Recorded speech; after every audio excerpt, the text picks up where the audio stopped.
Nanganganib ba itong Senate presidency ni Tito Soto? Papangunahan ko na si Senator. Saan ko baka ba nakatira? Ang konteksto kasi nito, kaya gusto ko itong pag-usapan. No? Kasi si Senator Ping, di ba? Medyo marami na buwis sa kanya na kapwa niya senador nung binanggit niya na almost all senators during the 19th Congress ay merong insertion. So the following day, miski si Senate President Soto, kinalarify niya. Di ba? Hindi naman lahat ng insertion masama. Tapos may mga lumabas, di ba? For instance, itong si JV Ejercito, sabi niya, aaminin niya, naisip niya na umalis o tumiwalag dito sa majority. Okay? So, clearly, merong delicate balancing act na kailangan gawin yung Senate leadership at present, di ba? And of course, malaking component doon yung ginagawang Blue Ribbon Committee investigation ni Senator Ping. So, ang tanong, medyo nanganganib ba yung Senate presidency nitong si Tito Soto dahil doon sa nagiging takbo ng investigasyon at patuloy na lumalawak na investigasyon at pwede mas maraming senador na madamay. Yung unsaid kasi dyan, Christian, ay marami na yung gustong magpatigil ng Blue Ribbon Committee hearings dahil meron na daw ICI eh. Eh di ba, bilib na bilib ka naman sa ICI. Kaya sang-ayong ka dapat nang itigil yung Blue Ribbon. No? So may ganung pressures from different sides yung nagpe-pressure niyan. For the past 1 week, matindi yung pressure diyan. Ang sabi pa naman ni Senator Ping Lacson, hindi, tuloy yan. No? Tuloy yan. No? Kahit nandiyan si Marcoleta, tuloy yan. No? So, kaya yun yung isang pinanggagalingan nitong threat sa majority. Siyempre, yung isa, yung binitaywan ni Senator Ping Lacson. Halos lahat naman ng senador ay involved dyan. Pero even without that statement, dati pa naman nanganganib eh. Nakakita ka ba ng majority na 2 Bilyar, 1 Cayetano? Yung Cayetano, yung kapatid, leader ng minority opposition. So, from the very start, talaga nanganganib. No? At saka, yung 10 na mga senador na lumipat sa minority, alam naman natin saan sila nanggagaling. Diba? Ano yung pinanggagalingan nila. Alam naman natin kung sino nag-pressure sa kanila para mag-majority. No? At yung nag-pressure sa kanila ay hindi ganun kalakas at this point. No? Kita mo naman yung Vice President, di ba? Parang bahay niya yung Senate at saka yung House eh. Nagkakaguluhan siya, di ba? Tapos ito pa yung Senate President na nag-privilege speech na ang daming sinabi na wala namang sinabi. Nandun talagang catering to the Vice President sa gallery. Binanatan talaga yung impeachment. So talagang medyo delikado from the very start. Pero yung isang pinanggagalingan niyan, saan ba papunta yung Blue Ribbon? No? Yun yung elephant in the room in terms of negotiations. Kung itutuloy-tuloy mo yan, baka magbago yung yung minority majority. Ano sabi ni JB? No? Ano sabi niya? We're forgetting who are the real culprits. No? Sino ba yung real culprits? Alam mo ba, Christian? Kung sino?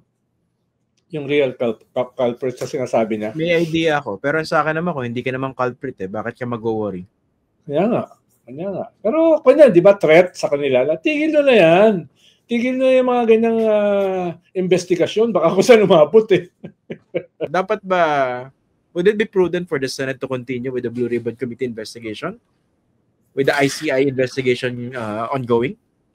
Tingin ko yung pressure para ipagpatuloy, napakalaki pa rin. Kasi right now, dahil kinol off na ng House yung kanyang investigation, at yung ICI naman ay nagmamatigas pa rin na ayaw magkaroon ng public hearings doon sa kanilang mga investigasyon. Senado lang talaga ang napapanood ng mga tao para makakuha ng direktang impormasyon dito sa ongoing saga na unti-unting lumalabas yung extent. Sino ba yung mga politikong involved diyan, gaano kalaki ito, etc. Halos lahat 'yon sa Senado nanggaling doon sa investigation na sinasagawa ni Sen Ping So tingin ko yung pressure to actually continue galing sa publiko dahil ito na lang yung tanging venue para may malamang direkta ang taong bayan, napakalaki. Pero given Ang nipis nung majority ngayon 15-9 eh. Tatlo lang ang bumaliktad, 12-12 na yun eh. So, obviously, very, very delicate yung balance eh. At meron ako ipo-point out na dalawang pangalan doon, yung dalawang bilyar.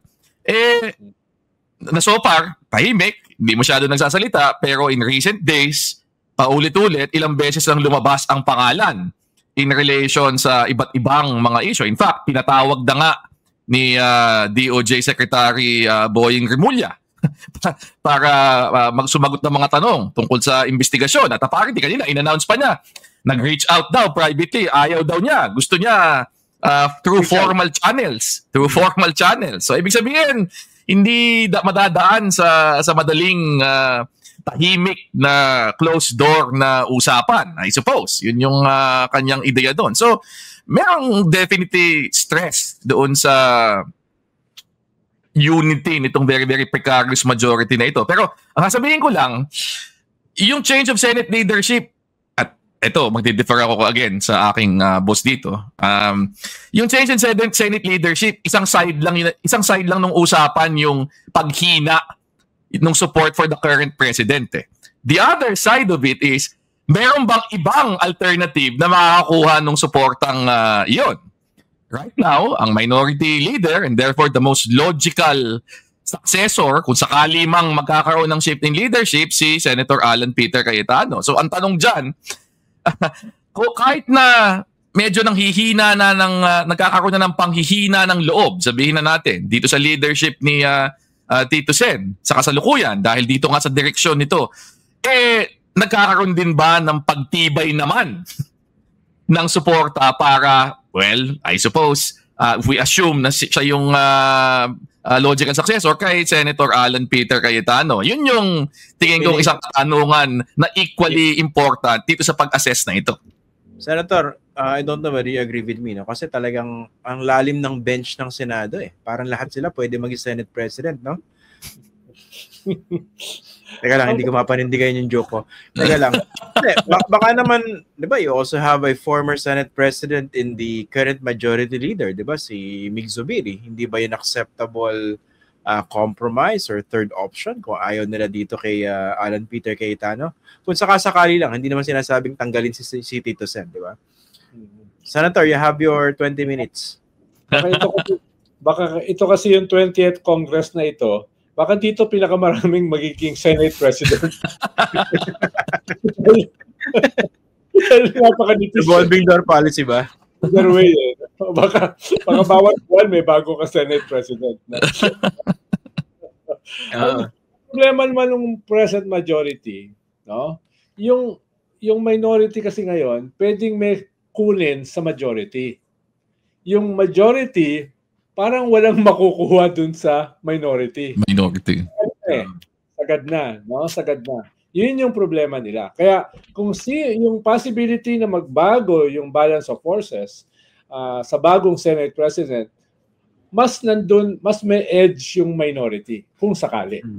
No? Dahil nga 3 dun sa 15 ng majority ay very dubious na talagang nandun dahil naniniwala sila dun sa leadership ni Tito Soto at saka ni Ping Lacson at saka ni Risa Hontiveros. Dahil practically, yung 3 yung leader ng majority ngayon. No? So at least 3, if not more, dun sa majority, ay hindi ako sigurado kung talagang nandyan sila para dun sa present leadership ng majority. No? Kaya yun yung dilema. Pero ang tanong din, what would it take for Senate President Soto to keep the position? Kasi pwede bang isipin ng iba na paano ko isakripisyo yung Blue Ribbon Committee? Si Ping Lacson palitan. Ang isa kasing foil dyan, Christian, yung Malacanang. No? Sabi nga nung dalawang senador na nakausap ko, sabi nila, you cannot fight City Hall.